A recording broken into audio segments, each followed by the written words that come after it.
సుమన్ టీవీలో మీ business promotions కోసం ఈ కింది నెంబర్ను సంప్రదించగలరు.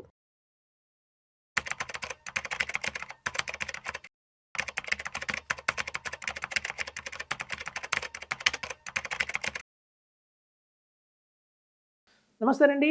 Welcome to Suman TV. నేను విజయచక్రధర్. కొత్త ట్రెండ్ వచ్చిందండి మ్యూచువల్ ఫండ్స్‌లో. New trend in mutual funds. ఇప్పుడు సాధారణంగా మ్యూచువల్ ఫండ్స్ అనంగానే అందరూ ఇన్వెస్ట్ చేసేది ఎక్కడ అంటే ఇండెక్స్ ఫండ్స్, ఈటీఎఫ్స్, అలాగే small cap, mid cap, flexi cap ఇట్లా ఇన్వెస్ట్‌మెంట్ చేస్తున్నారండి. యాక్చువల్‌గా ప్రతి ఒక్కళ్ళు తీసుకుంటే ఒక 5 ఫండ్స్ కూడా large cap, large mid cap, small cap, flexi cap, లేకపోతే మనకి హైబ్రిడ్ స్కీమ్స్ ఇట్లాంటి కాంబినేషన్‌లో వెళ్తున్నారు. సో ఇది ఇట్లా చాలామంది చేస్తున్నందువల్ల ఏం జరిగిందంటే పొరపాటు మేము గమనించిన లాస్ట్ 5 ఇయర్స్‌లో కనుక డేటా తీసుకుంటే ఎక్కువ స్టాక్స్ డూప్లికేట్ అవుతున్నాయండి.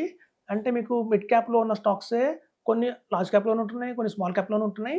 ఎందుకంటే ఒక మిడ్ క్యాప్ ఫండ్ అని చెప్పగానే అందులో మాక్సిమంగా 65% మాత్రమే మిడ్ క్యాప్ ఉంటుందండి. ఈ బ్యాలెన్స్ 35% ఏదైతే ఉందో అది లార్జ్ క్యాప్ కన్నా వెళ్ళొచ్చు, లేదా స్మాల్ క్యాప్ కన్నా వెళ్ళొచ్చు. అది ఫండ్ మేనేజర్ డిసైడ్ చేసుకుంటాడు. సో ఇట్లా మేము రీసెంట్‌గా ఒక ఫ్రీ సర్వే అనేది మొదలుపెట్టాము. అంటే మేము చాలా మందికి కూడా ఫ్రీగా సర్వీస్ ఇచ్చాము. వాళ్ళ దగ్గరున్న ఇన్వెస్ట్‌మెంట్స్ ఏవైతే ఉన్నాయో మ్యూచువల్ ఫండ్ పోర్ట్‌ఫోలియో ఏదైతే ఉందో వాటిని రివ్యూ చేస్తున్నాము. అలా రివ్యూ చేస్తుంటే ఔట్ ఆఫ్ 100 80% మంది దగ్గర ఏమైందంటే కామన్ స్టాక్స్ చాలా ఉంటున్నాయి. డూప్లికేట్లు అయిపోతున్నాయి చాలా. మనం ఇండెక్స్ ఫండ్‌లో పెడతాము. ఇండెక్స్ ఫండ్‌లో ఉన్న అవే స్టాక్స్ మళ్ళీ లార్జ్ క్యాప్‌లో ఉన్న అవే స్టాక్స్ ఉంటున్నాయి.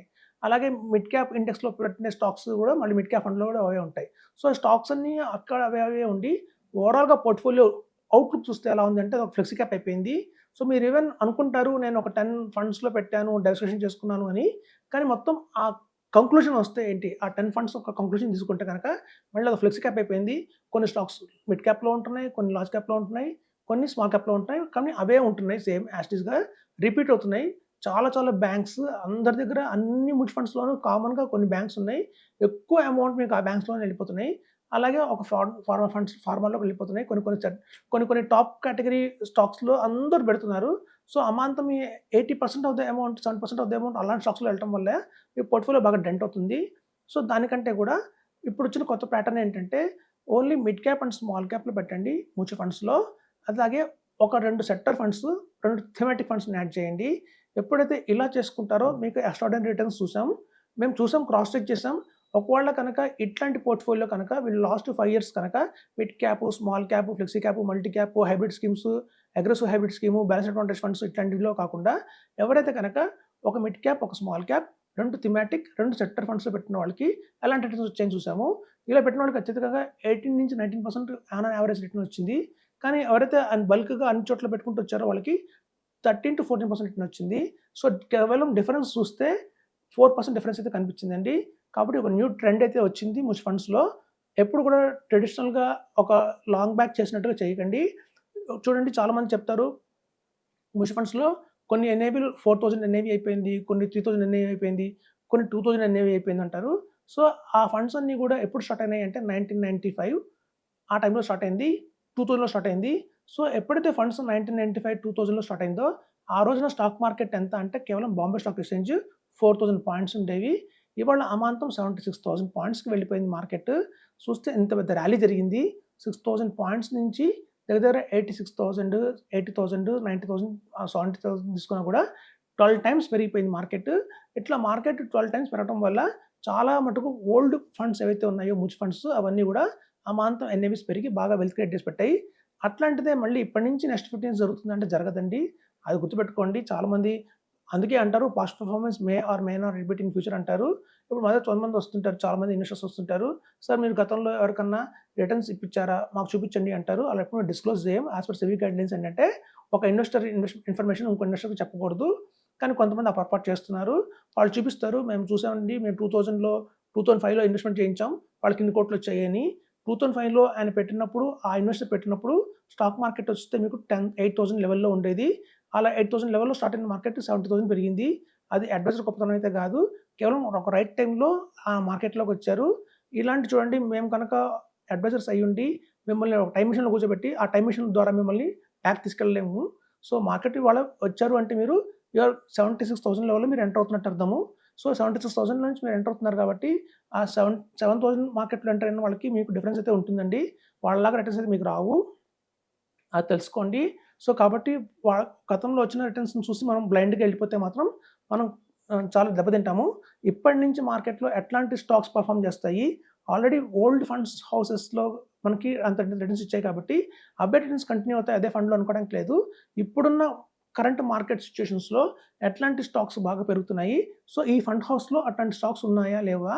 సో, అలా క్రాస్ చెక్ చేసుకున్న తర్వాత మీరు ఇన్వెస్ట్‌మెంట్ చేస్తేనే ఇక్కడి నుంచి 2035 వచ్చే వాళ్ళకి రిటర్న్స్ బాగా వస్తాయి తప్ప, మనం పాస్ట్ కనుక కంటిన్యూ వాళ్ళు చేసిన పొరపాటుని మనం కంటిన్యూ చేస్తే గనక, వాళ్ళు చేసిన ఫండ్స్‌లో మనం కనుక ఇన్వెస్ట్‌మెంట్ చేస్తే గనక రిటర్న్స్ అయితే రావండి.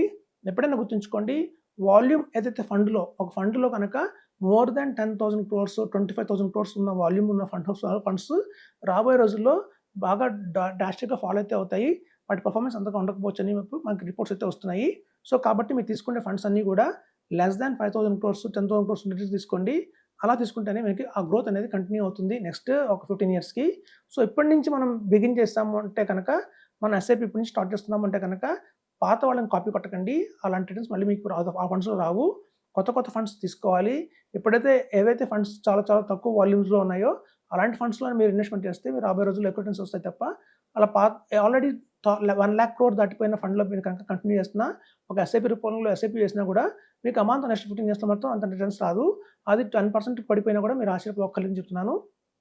మీకు కనుక 18% గోల్ ఉంది, 20% కనుక గోల్ ఉంది, ఒక ఫండ్స్ మీరు తెచ్చుకోవాలి అంటే గనక, ఇవాళ 18% ఎలాంటి ఫండ్స్ ఇస్తున్నాయి, 20% రిటర్న్స్ ఎలాంటి ఫండ్స్ ఇస్తున్నాయో అనేది మనం చెక్ చేయాలి.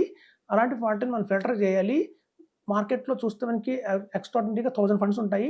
వాటన్నిటిని రకరకాల పారామీటర్స్ మనం ఫిల్టర్ చేసుకుంటూ ది బెస్ట్ అని కొన్ని తీసుకుంటాం మనం. సో, అట్లాంటి బెస్ట్ క్వాలిటీ స్టాక్స్ ఫండ్స్‌లో మీరు పెట్టుకుంటే, మ్యూచువల్ ఫండ్స్‌లో పెట్టుకుంటేనే ఆ మంత్ మీరు ఒక 15 ఇయర్స్‌లో ఒక 1 సిఆర్ చూడగలుగుతారు. మనకి రాబోయే రోజుల్లో టాక్సెస్ కూడా బాగా పెరుగుతాయి అంటున్నారు. సో, మనకి టాక్సెస్‌ని మించి రిటర్న్స్ రావాలి అంటే మాత్రం ఇండెక్స్ ఫండ్స్‌లో వేసుకోకండి. ఇండెక్స్, ఈటీఎఫ్స్ ఇట్లాంటి వాటిలో మీరు వేయకండి. వేస్తే మీకు వచ్చిన రిటర్న్ మళ్ళీ టాక్స్ కట్టాలి. మనకి ఇండెక్స్‌కి మించి 3, 4% ఎక్స్ట్రా రిటర్న్ వచ్చే వాటిలో వేస్తే మనకి ఈవెన్ టాక్స్ పోయినా కూడా మళ్ళీ 1 క్రోర్ రావాలి. సో, ప్రతి ఒక్కళ్ళు అనుకుంటారు నాకు 1 క్రోర్ టార్గెట్ పెట్టుకుంటారు. అలా పెట్టుకోకండి. 1 క్రోర్ 30 లాక్స్ పెట్టుకోండి టార్గెట్. 1 క్రోర్ 30 లాక్స్ టార్గెట్ పెట్టుకోవాలి అంటే కనుక పెట్టుకుంటే 30 లాక్స్ కనుక మనకి 30% టాక్స్‌లో రాబోయే రోజుల్లో మనకి ఇవాళ ఉన్న 12.5% long term capital gain talks కాకుండా రేపొద్దున ఫ్యూచర్‌లో 30% చేసినా కూడా మీకు ఆ 30% ఎక్స్ట్రా టాక్స్ పోయినా కూడా మీకు 1 క్రోర్ చేతిలో ఉంటుంది. అలా ప్లాన్ చేసుకోవాలి మీరు. అంతేగాని మనం కేవలం 1 క్రోర్ ప్లాన్ చేసుకుంటే అందులో 30 లాక్స్ టాక్స్ పోతే 70 లాక్స్ మీ చేతికొస్తుంది. సో, ఆ 70 లాక్స్ ఆ రోజు దాని వాల్యూ ఇంకా పడిపోతుంది. సో, మనం వెల్త్ క్రియేట్ చేసుకున్న వాళ్ళం కాకపోతాము. సో, ఎట్లాగో మనం ఎస్ఐపి పెంచలేము. ఇప్పుడు చాలామంది అనే క్వెషన్ ఏంటంటే 1 క్రోర్ 50 లాక్స్‌కి మనం టార్గెట్ పెట్టుకుంటే ఎస్ఐపి అమౌంట్ పెంచాలి కదా అనుకుంటారు. ఎస్ఐపి అమౌంట్ పెంచుకోక్కర్లేదు. మనం తీసుకున్న ఫండ్ కనుక కొంచెం 3, 4% ఎక్స్ట్రా రిటర్న్ ఇస్తే తద్వారా మనకు కలిసొస్తుంది. సో, ఎప్పటికి బెస్ట్ ఫండ్స్‌లో ఉండేట్టుగా చూసుకోండి అని చెప్తున్నాను. Thank you.